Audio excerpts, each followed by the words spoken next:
saya siap bagi harga, dia kata, Apa saya yang mahal sangat ni? Apa yang mahal sangat ni? yalah, satu rumah blackout takkanlah tak mahal. Kalau tak suka cahaya masuk, tak ada masalah.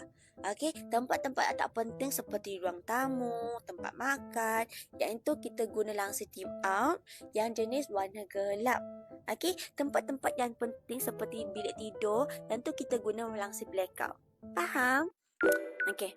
Yang seterusnya kita pergi dekat jahitan langsir pula. Kita ada banyak jenis. Tapi 4 jenis ni paling selalu orang nampak. Okey, yang paling basic ialah kita panggil French pleat. Hook dia jenis 4 kaki. Kita cuci langsir nanti, kita cabut betul. Lepas tu kalau nak pasang balik, kita kena lipat. Lepas tu masukkan balik. Yang kedua pula, kita panggil dia Singapore pleat. Sama juga dia jenis hook. Nampak tak?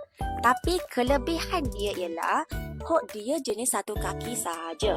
Iaitu dekat bahagian belakang ni, kita dah jahitkan. Kalau nak pasang balik, cuma cocokkan sahaja. Yang nombor 3, kita panggil dia eyelet. Kalau eyelet, dia jenis pasang guna rod langsir. Lepas tu langsir yang jenis berlubang-lubang. Cuma, kalau korang nak cuci langsir ni, kena cabut ring ni.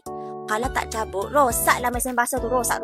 Yang keempat ini kita panggil dia S-fold. Ataupun kita panggil dia ripple fold.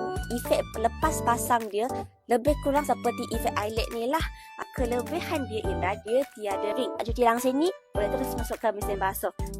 Jadi, dah tahu dah kan sedikit pasal langsir, sedikit pasal jahitan langsir. Kalau kawan-kawan ada soalan ataupun ada apa-apa yang tak faham, boleh komen saja dekat bahagian bawah.